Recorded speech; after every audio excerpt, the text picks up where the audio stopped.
Welcome back to Jack's Meat Shack, and today we're going to cook some meaty babyback ribs on the Traeger Timberline 850. First things first, you want to open up your ribs and see if the membrane has been removed. Some butchers will do this for you, others won't. It's fairly simple to remove yourself, so let's have a check.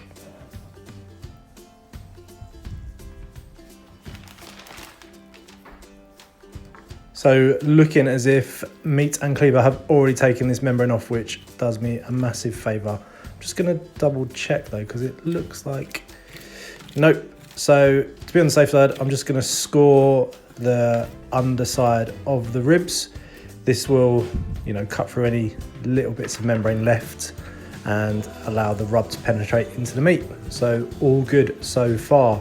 Really impressed with the quality of this meat from Meat Cleaver. So good spec on these babyback ribs, which are taken from the top part of the rib cage.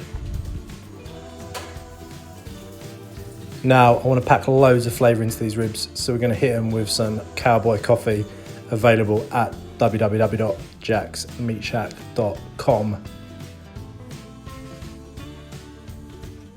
So nice liberal coating, and then don't forget the underneath. So same again, get your shaker, good liberal coating of rub. I haven't used the binder here.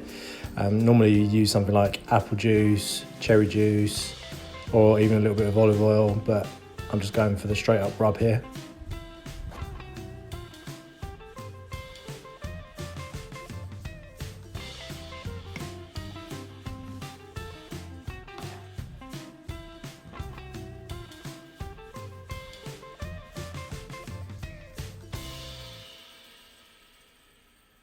So these are ready for the Traeger. I've already pre-lit mine to 140 degrees, and it's been on for a little while now, so these will just go straight into the belly of the beast. And we're going to leave these for about 2 hours.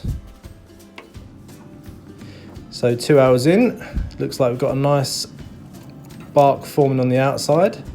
So what we're going to do now is take them off and wrap them in a little tin foil boat.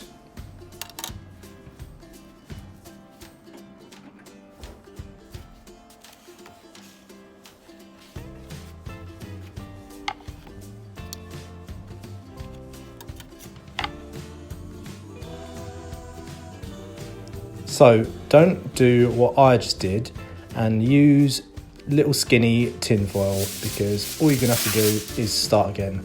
So we've got a nice big wide piece of tin foil here, and we're gonna put the ribs in the center, and then we want to fold around it because we want to add some moisture, so as these continue to cook they won't dry out. So we're just going to make a nice little parcel. Think of it as wrapping a present for your loved one.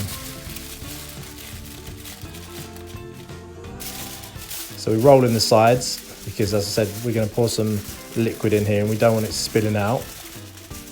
So I'm going to use some cherry juice, and I'm also going to put a tablespoon of maple mousse butter, which is basically butter and maple syrup. It's amazing. Right, and here's the package I made before that was crap. So I'm not going to waste the juice. Pour the cherry juice straight back in. This is literally so the ribs don't dry out as we put them in for their middle part of the cook, shall we say.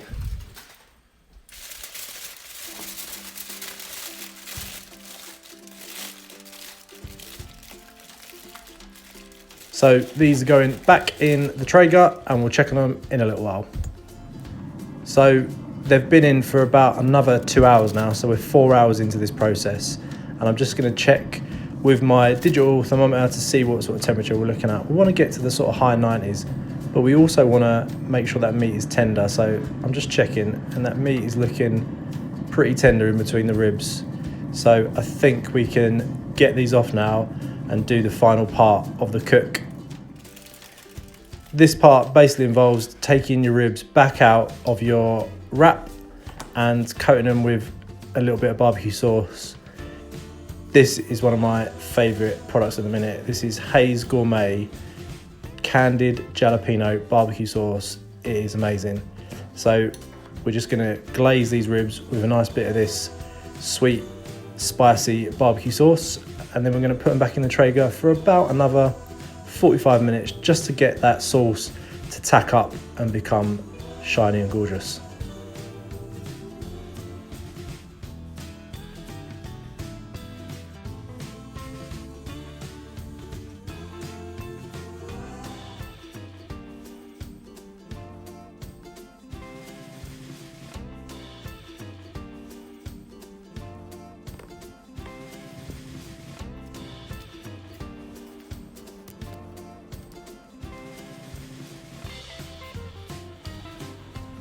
The last bit now, back in another 30 to 45 minutes and we'll be good to eat.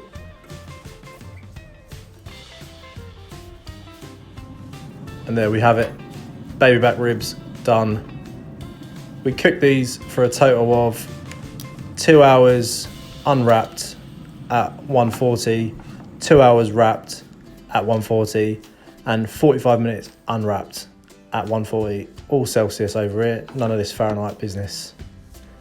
And there we have it, a beautiful rack of baby back ribs.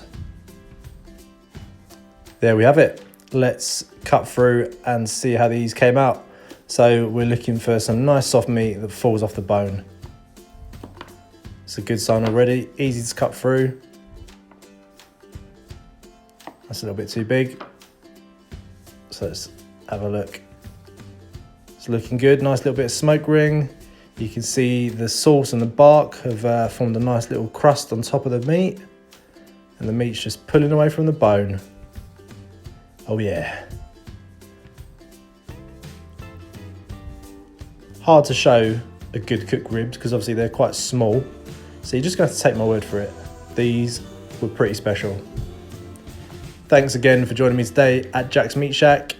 Hope to have another cook for you lined up next week. Please comment below if there's something you want to see, and don't forget to join us at www.jacksmeatshack.com and at Jack's Meat Shack on Instagram. See you next week.